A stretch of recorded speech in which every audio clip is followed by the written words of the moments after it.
है और मुख्य रूप से सूचना की क्रांति हुई है और इस क्रांति के साथ में जनमानस को जुड़ना है।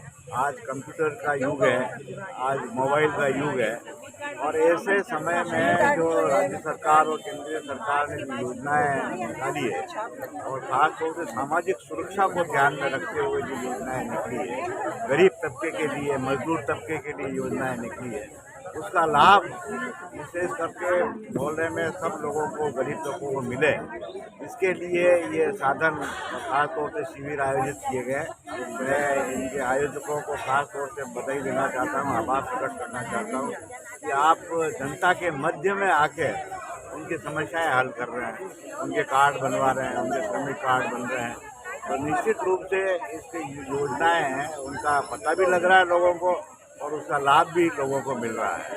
तो ये कम्युनिकेशन का जो गैप था, वो कम्युनिकेशन गैप खत्म हुआ और जो लाभार्थी जो है वो और जो डिसीजन मेकर है वो मिल रहे हैं। आप देखिए आईएएस कैडर के जो रीजनल डायरेक्टर साहब यहाँ खुद आए हैं और यहाँ पब्लिक से बात कर रहे हैं, तो एक बहुत बड़ी बात है। ये डायलॉग जो है ना, ये डायलॉग एक बहुत नई चीज़ है।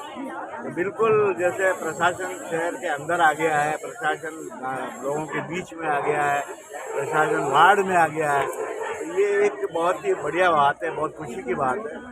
निश्चित रूप से पहले धक्के खाने पड़ते थे, कलेक्ट्रेट में धक्के खाने पड़ते थे, तहसील में धक्के खाने पड़ते थे। तो ये जो चीज़ हुई है निश्चित रूप से, और ये जागरूकता अधिक से अधिक हो और घर पे बैठ के भी लोग बाग मोबाइल से, कंप्यूटर से इसका लाभ ले सकें, मेरी ये इच्छा है। खासतौर से युवा वर्ग इससे जुड़े, इसके लिए मैं बहुत बहुत शुभकामना देना चाहता हूँ। प्रशासनिक ढांचे में आप हमेशा से रहे हैं, अब ढांचे में और क्या सुधार का आपका लग रहा है कि ये सुधार और होना चाहिए? प्रशासनिक ढांचे में और ज़्यादा से ज़्यादा पारदर्शिता आनी चाहिए, कि ट्रांसपेरेंसी होगी उतना ज़्यादा अच्छा होगा। योजनाएं हैं, लाभार्थी जो स्टेप बाय स्टेप जो आपकी एप्लीकेशन जैसे है वो प्रोसेस में गई है, वो प्रोसेस की जानकारी भी पब्लिक को मिलनी चाहिए कि भाई क्या हो रहा है। जैसे मैंने कोई एप्लीकेशन आज दी, उस एप्लीकेशन के बाद में जो प्रोसेस हो रहा है, जब पहले फाइलें में चलता रहता था, तो वो फाइलों में चाहे भू रूपांतरण का मामला हो, चाहे लोन का मामला हो, चाहे कोई भी किसी का राशन कार्ड का मामला हो, तो एक जो प्रोसेस है वो प्रोसेस की जानकारी भी पब्लिक को मिलनी चाहिए। तो ये पारदर्शिता जो है ना, ट्रांसपेरेंसी, ये बहुत ज़रूरी है। जॉब के मामले में भी जो एम्प्लॉयमेंट है, जैसे किसी ने अप्लाई किया है तो वो प्रोसेस क्या हो रहा है, वो उसकी जानकारी उसको बराबर मिलनी चाहिए। ये एक लैक ऑफ ट्रांसपेरेंसी जो है वो आनी चाहिए। उससे क्या है कि भ्रष्टाचार भी मिटेगा और पब्लिक को एक संतोष मिलेगा। बदलते युग के साथ आज मोबाइल जैसे युवाओं के जेब में है, विद्यार्थियों के जेब में रह रहा है। आपका बचपन के बारे में बताइए, आप इस जमाने में कैसे पढ़ेगी? हमारे तो हालत ऐसे थे साहब को लाइट भी नहीं थी, लाइटें ही बहुत कम थी, तो हमने तो बहुत संघर्ष से उस वक्त पढ़ाई की। उसके बाद में फ़ोन आए थे, फ़ोन ऐसे थे, ट्रंक कॉल में सारा मोहल्ले को पता लग जाता था कि फ़ोन ट्रंक कॉल से बात कर रहे हैं। इतना ज़ोर ज़ोर से बोलना पड़ता था और मोहल्ले में एक आधा फ़ोन हुआ करता था।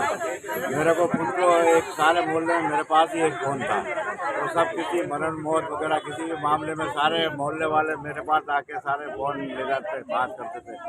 तो निश्चित रूप से जो राजीव गांधी की कृपा से सारा जो युग सूचना की क्रांति आई, कंप्यूटर की क्रांति आई, तो निश्चित रूप से इतना बड़ा परिवर्तन हुआ। लेकिन जो मोबाइल है एक साधन है, इस साधन का मनोरंजन के साथ में ज्ञानवर्धन के लिए इसका उपयोग किया जाना चाहिए। आज नेट में, गूगल में जितनी जानकारी जो मिल रही है, आज बहुत सी बार टीचर को जितना नॉलेज नहीं होता उतना स्टूडेंट को पास नॉलेज होता है, क्योंकि नेट के माध्यम से उसको काफ़ी जानकारी मिल जाती है। तो ये जो मोबाइल को as a source of information use करना चाहिए, not as source of amusement या मनोरंजन का ही साधन नहीं है, गाने ही नहीं सुनना है। और विशेष रूप से जो एक लत भी लग गई है मोबाइल की, खासतौर से छोटे बच्चों में वगैरह में, तो उसके लिए भी एक योजना बनाई जानी चाहिए कि उनका एक उपवास टाइप भी रखना चाहिए। खासतौर से स्टूडेंट्स हैं, सप्ताह में एक दिन में मोबाइल के हाथ नहीं लगाओ। और निश्चित रूप से उसका पढ़ाई में रुझान जाएगा। तो स्क्रीन जो है ना, एक लत पड़ जाती है, एक आदत पड़ जाती है स्क्रीन की, चाहे टीवी का स्क्रीन हो चाहे मोबाइल का स्क्रीन हो। तो ये बहुत बड़ी साइकोलॉजिकल एक बीमारी हो गई है। ये बहुत भयंकर हॉबी से कन्वर्ट होकर एक लत पड़ गई।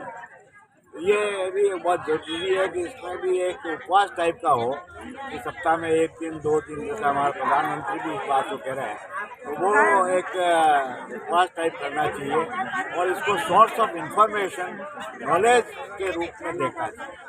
आप सारी दुनिया से जुड़ रहे हो पूरे इंटरनेट के माध्यम से, सारे रिसर्च पेपर्स जो हैं, सारा इतिहास है, सारी ज्योग्राफी है, सारा लोकेशन है आपका जीपीएस के माध्यम से। तो ये जो बातें हैं, ये जो पॉजिटिव जो इसका रूप है, इस पॉजिटिव रूप को ज़्यादा ग्रहण करना चाहिए बनिस्पत की नेगेटिव रूप।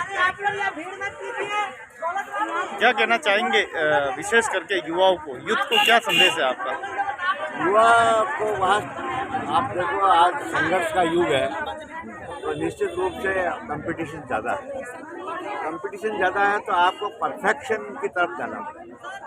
अब वो ज़माना गया कि भाई एवरेज पास होने वाला वो भी सक्सेस हो जाता था 60%, आज तो 80% 90% का ज़माना है। तो आपके अंदर जो एनर्जी है, आपके अंदर जो गुणवत्ता है, आपके अंदर जो पोटेंशियल है, उसका अधिक से अधिक उपयोग करके परफेक्शन, कंप्लीट परफेक्शन की तरफ जाना पड़ेगा। तभी जाके उसका स्वयं का कल्याण होगा, परिवार का कल्याण होगा और देश का कल्याण। मोबाइल बहुत कुछ दे सकता है बहुत कुछ दे सकता और अगर गलत उपयोग करो तो बहुत कुछ ले भी सकता है, है। दे सकता है, सही बात है। परिचय दोनों है, तो इससे पॉजिटिव उसमें देखना चाहिए अपने को, as a source of information देखना चाहिए। परिचय आपका, आपका परिचय?